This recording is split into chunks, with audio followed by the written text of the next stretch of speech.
Hello, welcome to the M Voices podcast. My name is Shirat and I will be your host for the day. When we talk about accessibility, a lot of things come into our minds and we often think broadly and in a broader perspective, and we do not really narrow it down to what accessibility often means for persons with disability. And therefore, today our conversation will be about accessibility for persons with disability. And today I am joined by an incredible woman who is an advocate, passionate about inclusion, and is also a young woman with disability. Hi, Aisha. Tell us who you are and what you do. Okay. Thank you so much, Shirat. My name is Namga Aisha, and I work with an organization called Tunaweza Foundation. It's a non-government organization that focuses on empowering persons with disabilities and ensuring their rights are not violated. We are located at Namasuba, near Freedom City. At Tunaweza Foundation, I work as a coordinator. I coordinate programs and projects at Tunaweza Foundation, and I'm very, very passionate about advocating for my rights because I am a person with a physical disability, and I believe there is nothing for us without us. So it starts with you, yourself. Self-advocacy is very, very important to me. So I'm really happy to be here on this podcast. Thank you for inviting me, and I look forward to this amazing discussion. Okay. It's nice to have you as well. So when we think about accessibility, oftentimes we think about a lot of things and we miss the mark by a lot. And we look back and we think, oh, okay, maybe I wasn't looking at accessibility the way it is supposed to be looked at. So for you, what does accessibility mean? Personally, accessibility means removing barriers, making things easy for persons with disabilities. It can be in communication, environment, services, products, attitude. So I know many people think, okay, some people assume that when you have a ramp in place, you're inclusive. So that is just part of the accessibility, and you're actually targeting one category of disability because when you put a ramp in place, mainly it is used for us with clutches and those with wheelchairs. Yes, but then you forget that. Then if I enter your faculty, your organization, your company, your institution, it's beyond the service that you provide. So you've catered for Aisha. Then how about Sarah with a visual impairment? Is the information accessible? We do have websites. Most of the organizations, companies do have websites, but those websites sometimes are not inclusive. Persons with visual impairment cannot access them. They have a software that they use, that is a screen reader software. So with it, they can read the information they cannot see. So if you do not have this software with your website, that means they're not going to get the information. Yeah. So in that case, that is a barrier. So they're not getting the information. That is visual. Then when we talk about hearing impairment, we talk about our sisters and brothers with hearing impairment who are deaf. So when they come into the facility, for example, healthy facility, they do not interrupt. They can easily come there, but then the interaction with the health workers, can they interact? Will they get the right information, or you're going to give them what you want or what you think? Because the conversation is kind of different when you type or write, and then when discussing me and you, because while talking, it creates further questions. More, for example, let me give an example of a bank. Most of the banks I've gone to, they have a ramp in place, which is good, and I credit them for that. However, my sisters and brothers with hearing impairment, do you think they get the right services? They'll go to the bank, they'll go to the bank and open an account, but they won't be able to ask further questions like, do you have other branches somewhere else? Will I be able to receive money using my phone? All those things. So might end up just opening an account without further information. So they're not making informed decisions. So accessibility, it's not only about a ramp. It's beyond a ramp. And we target different categories of disabilities. So when you talk about accessibility, in my mind, is removing barrier, whatever categories of disability, because we have very many types of disabilities. There are multiple. Yeah. You've spoken about a ramp and something else came into mind. Sometimes we have ramps that are actually not accessible. True. And they're just for display. They are there. Yes, we appreciate that you've tried. But those ramps aren't helpful. They're not doing anything. They are there either to step or just almost not helpful. Sometimes they're slippery. Like you can easily go, someone in a wheelchair cannot even control the wheelchair because it's not accessible. It's very slippery. So we should be intentional when doing such. Do not just put it for a show that it is a must. It goes to the people who are in charge. I don't know, but I know that some are called building controller or something. We have a committee on the district. But the funny thing about those people is when you start building something, they will come with a lot of energy. They will tell you, you're not doing this. This toilet is supposed to be here. What? They're very harsh. But if you sit them down and you tell them, I have this amount of money, they'll keep quiet. They'll not even come back to see if the building is accessible. That is not their business. The only thing they care about, if you think I'm lying, try to build something, start up something, construct something. Those people will come immediately. If you don't have the plan, whatever they're asking for, give them money. If you give them money, you'll never see them again as if they don't exist until the building is done. But then what is their role? Yeah. And sometimes we assume they claim to have persons with disability on a committee, but when we still see new buildings which are not accessible, you wonder what their role. That's understandable. Could you share with us a moment in time where you had accessibility in place for you that just works, either a place or a situation, but also in contrast, a time where it just didn't work? I'm not good at storytelling, but I'm going to try. These two scenarios happened in one particular place. So it's weird. Accessibility, I don't access you, right? So the first thing, myself, if I go to a place and I see stairs, I feel I'm not welcomed to that place. I feel I'm not supposed to be part of it.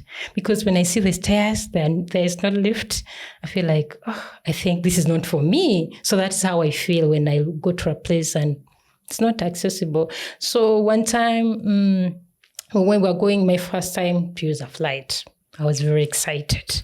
So I was with a team of advocates who are very, very, Martha Clara and that team.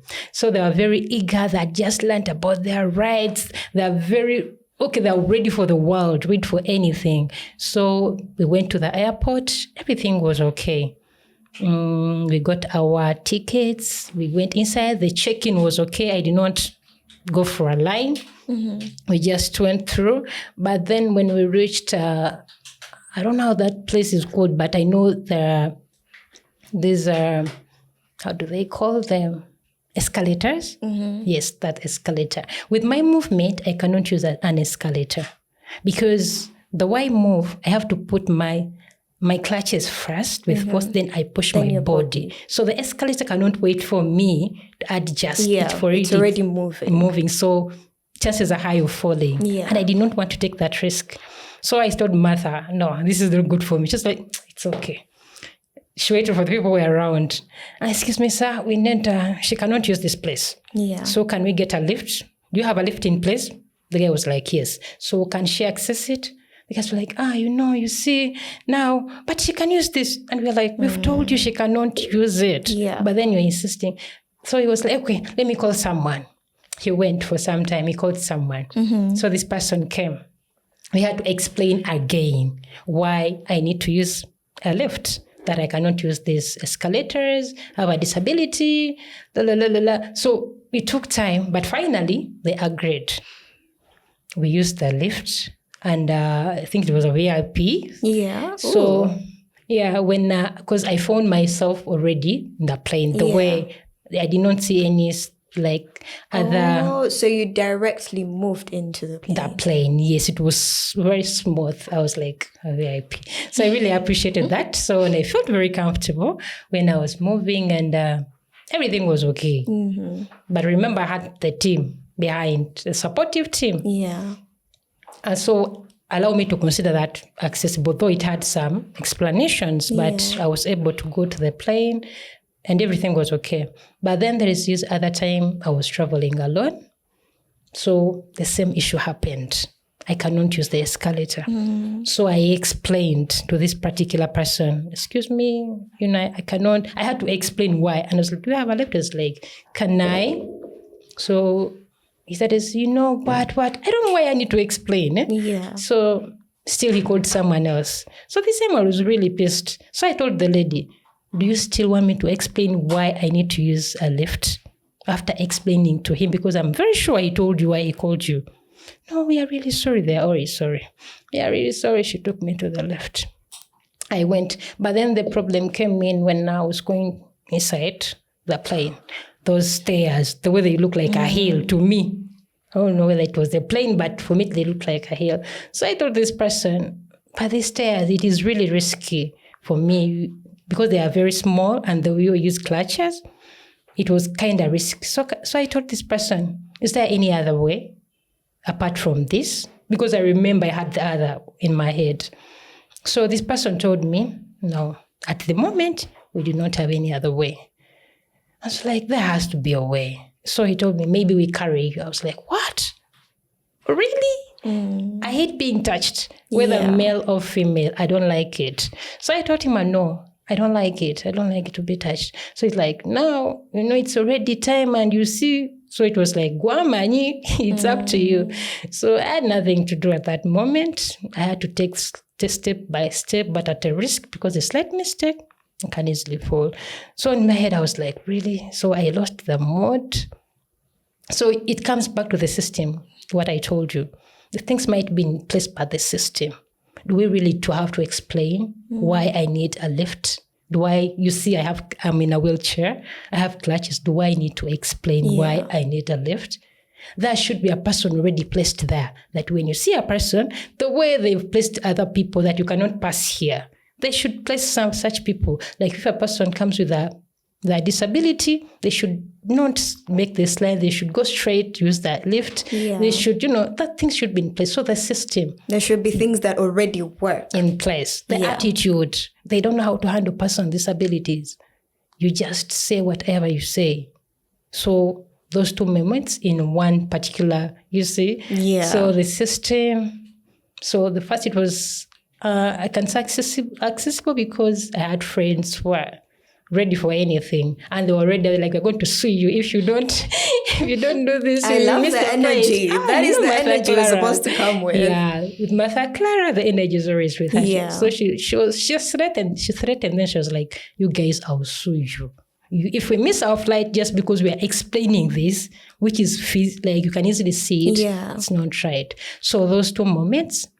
So it makes you feel you lose the morale. Just imagine someone who at least I can talk because I told them that, you know what, I need this. Then there's that particular person who won't say anything. They will just go with whatever you tell them. Then at the moment you come back with multiple disabilities. Remember, we've gone to maybe to enjoy or to what. Yeah, then you come back with a excited. backache. Thank you. You come back with a backache. You come back when the seats, sometimes the seats are not comfortable in the plane. But those things should be there. Like, there has to be something. There has to be a way. If the person with disability is coming to the airport, there should be a team, someone to work with them, to pass them through that process. So those two moments, Yeah.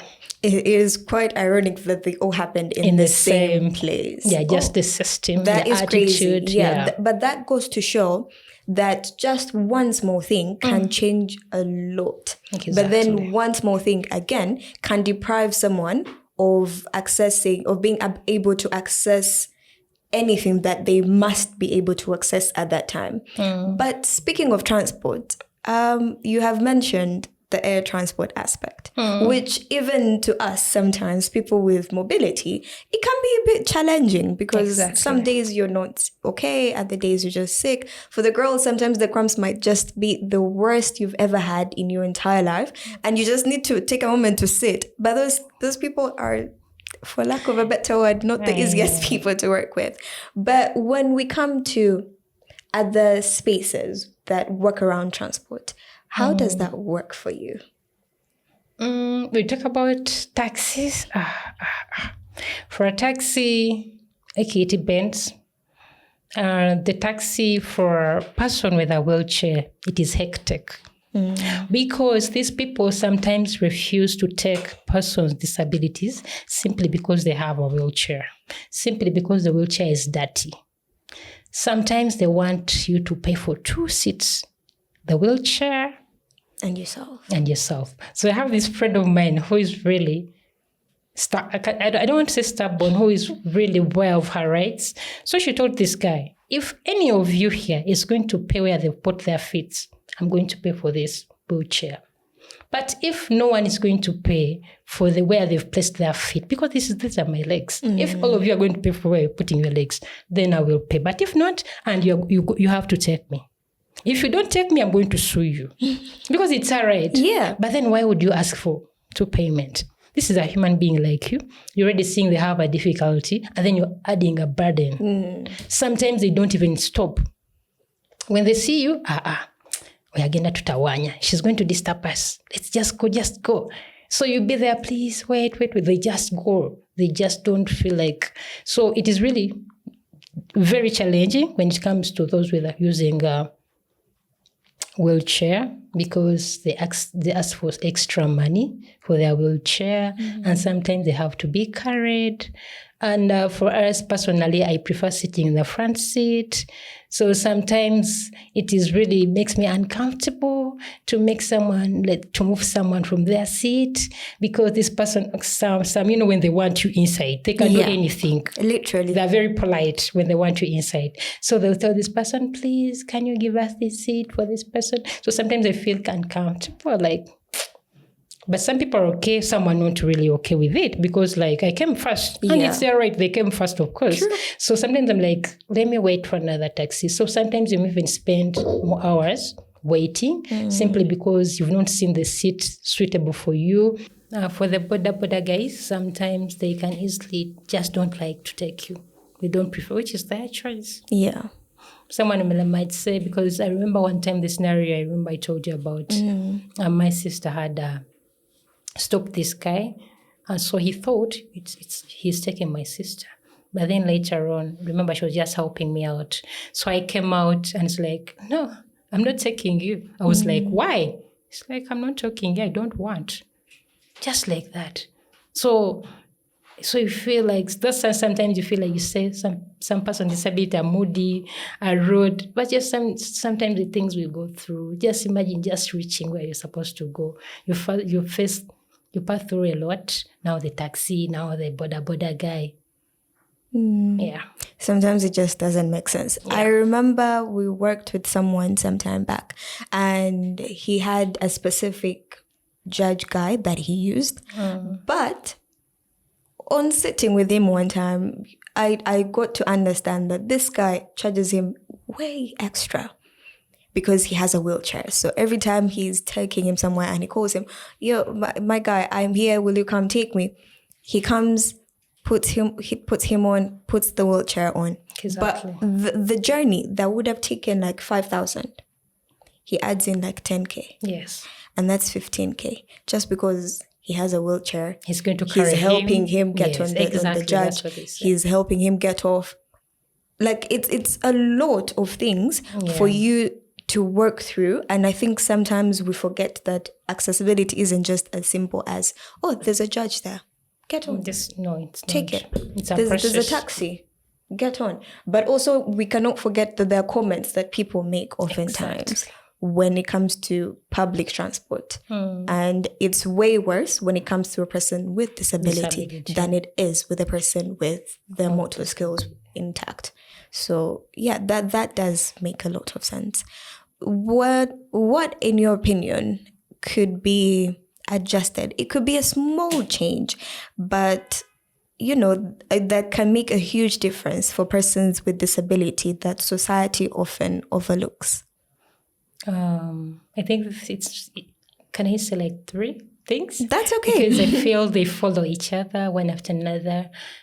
First, I think the society should acknowledge persons with disabilities, that they are human beings like any other person. We are not different. The only difference between you and me, Sharit, right now, Shirat, it's just my impairment. The rest, it's the same. There's nothing different. But the society views us in a way that as if we are half human, a burden, dependent. So I think that should change. If the society changes the way they see us, it will make a very big difference. They don't focus on our disabilities, but they also focus on our abilities. I don't know why you look at me only seeing my clutches. Why? See beyond the clutches. See something else. Why are you only focusing on my clutches? See my face. See my, my skills. We do have skills. So I think that will make more sense.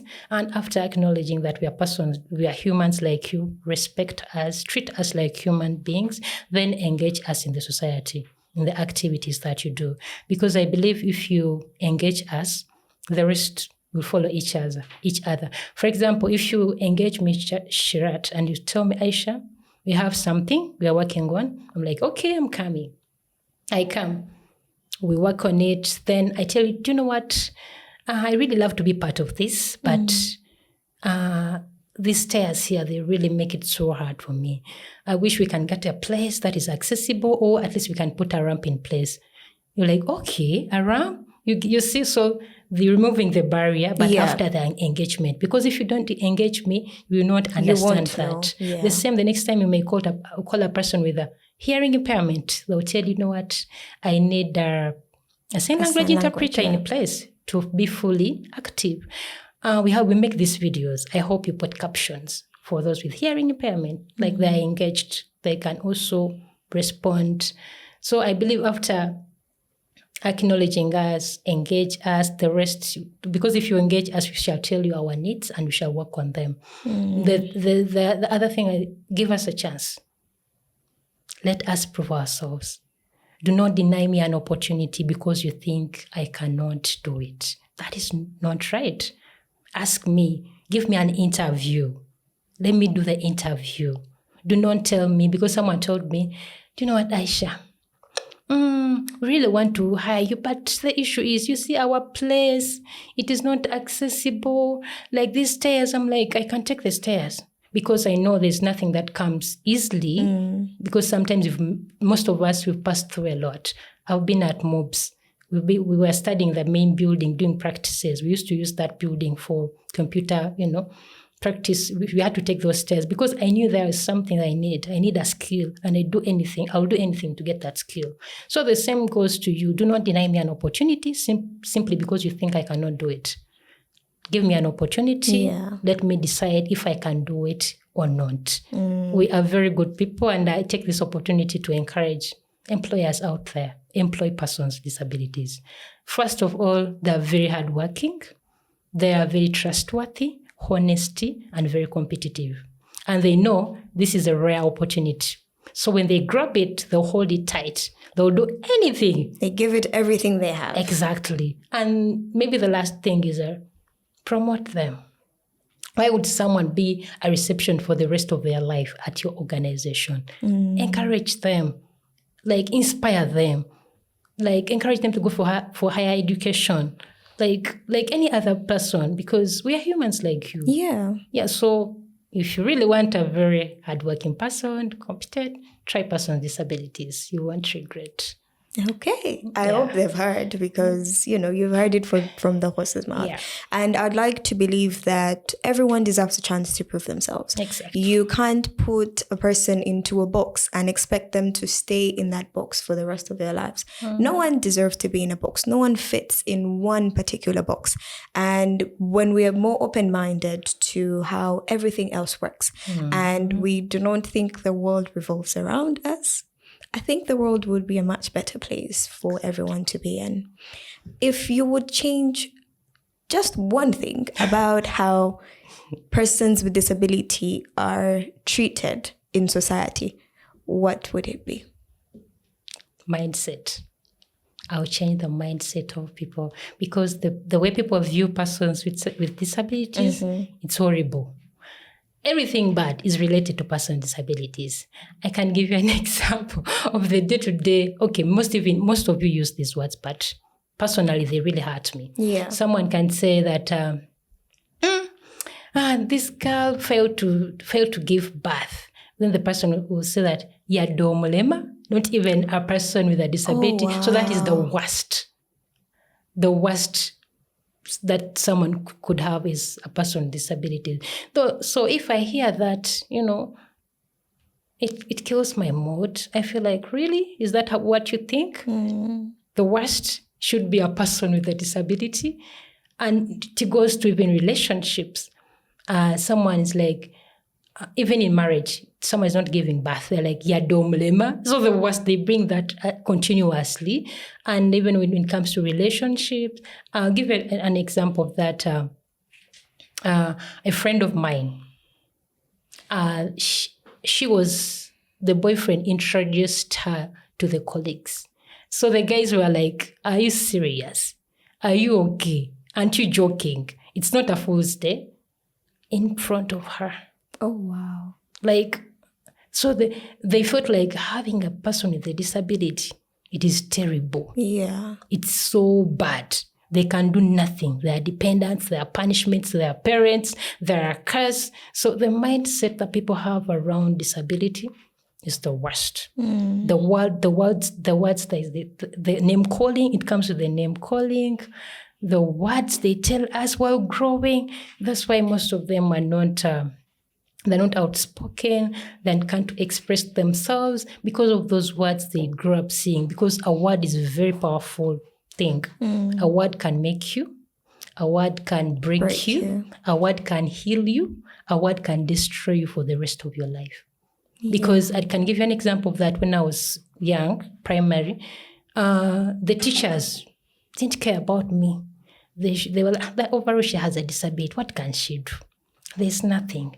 So I believed them that I can actually do nothing. So I was performing poorly all along. And then my parents were like, this girl, she's not performing. What is the problem? But me in my head, they already told me I cannot do anything. I'm a person with disability. So I believed that. Until one particular teacher came in that was in P4.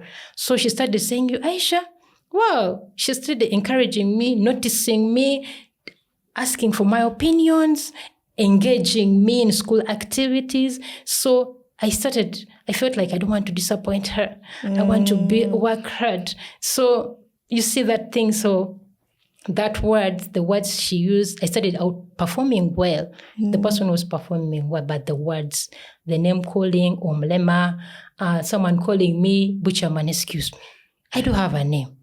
Yeah. Butcherman is a person out there who is proud to be Butcherman. Exactly. And he was an artist. He is. Well, we're forgetting he was an artist. He is an artist. And I'm here called Aisha, and I have to be called Aisha. Why do you call me Koloba, who is just a person, just because they have a disability? You want to mark anyone you see with a disability with that name. We have names. You don't have to nickname us. That Edukalio Mulema, excuse me. We have names. For me, when you come to my place, I remember a child came. Mulema, Mami Angambi. I was like, excuse me, what did you say? Mulema. I was like, come here. How are you? Kindly go tell your mother that Aisha said she's not called Mulema. She's called Aisha. After you come back, I give you what you want. Because I hate it Why would you call me Umulema? I have a name. Why do you only see my disability? Why don't you see my abilities? So that is not right for me. And for the mindset thing, change the mindset. Yeah, I totally agree with you. And some of these things we learn from childhood, like that child, because it's probably what the mom told him or her, that, okay, oyobamita mulema.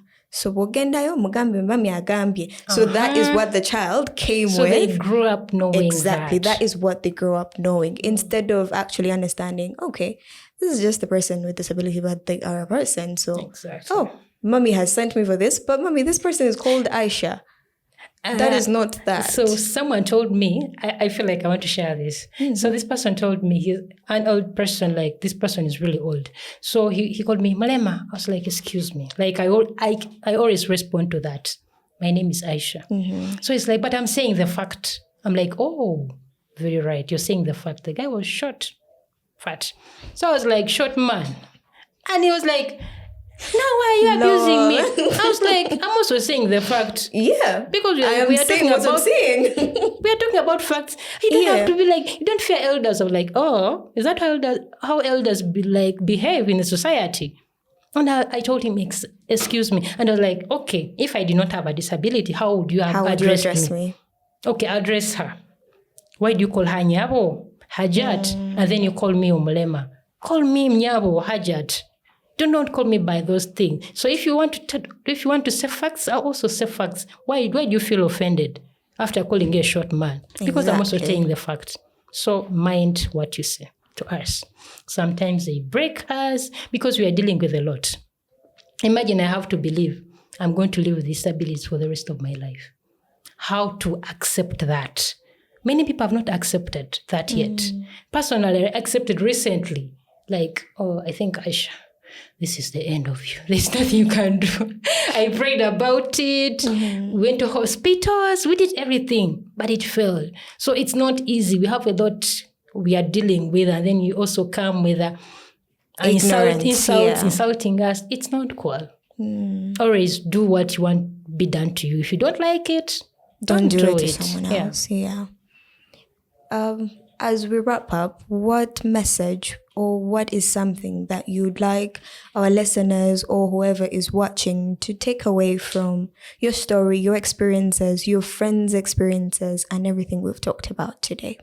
I think I want everyone to know that each of us here, including myself, we are potential victims of disability.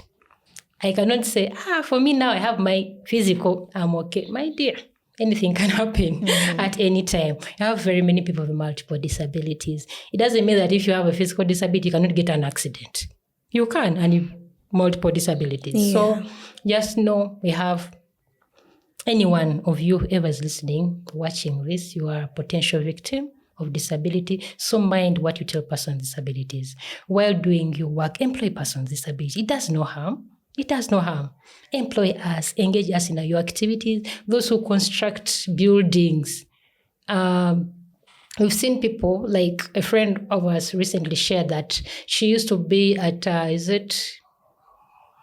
Ministry of Gender, Ministry of Education? I'm not sure. I'll have to be clarified for that. So, whenever they used to go there, they used to talk about disability, accessibility. You guys, this place is not accessible. Please work on this. We do not have a lift in this place. Please. So whenever she could raise the hand, the guy would always say, now Sherry, you're going to talk about disability. Okay, disability. Like, he even started naming her disability because she was passionate, advocating for the rights of persons with disabilities. So due to that pressure, I'm not sure of this, which ministry exactly, but they managed to put a lift in place, which was very good, is very good. But then recently, she found the same guy on crutches. Oh. The same guy on crutches. And where is his office? Oh, upstairs. So when he saw her, he was like, allow me to thank you. If you did not push us to put that lift, I would be unemployed by now, because how would I have reached my office? So this teaches us that any one of us is a potential victim of disability. Anytime your mother, your sister, your brother, you're constructing a house which is not accessible. Next time you get an accident, you're old already, you cannot even go to your bedroom. So let's put this small things. Make your house accessible. Your place, you're constructing a building, make it an arcade, make it accessible. It does no harm. Recently, when I came here, I told you I want to go to buy a Sharia. You don't know how long I spent there when I was looking for a Sharia. Not because they are not there, but they were up there, like those buildings, those stairs. And they have too many stairs. Exactly. They're in small places. You have to turn here, turn there. It is hectic. Exactly. So the people constructing those buildings in Kampala, I don't want to mention names. You know yourselves. Please be accessible. Yeah. What will happen to you when you want to see what is happening in the next floor when you cannot? When time comes, or you're already old, they are lying you because you cannot reach there. You can do it now. We can start now. And inclusion is accessibility, inclusion, it's a journey. You cannot just wake up in the morning like, now Tunaweza Foundation is fully accessible. No. Step by step, learn, relearn, and learn. And we're good to go. Thank you so much, Aisha. You're welcome. Thank you for joining us today and for sharing your experiences as well as other people's experiences when it comes to accessibility. And thank you, dear listener, or whoever is watching, for taking the time out of your day to watch our episode and potentially learn something.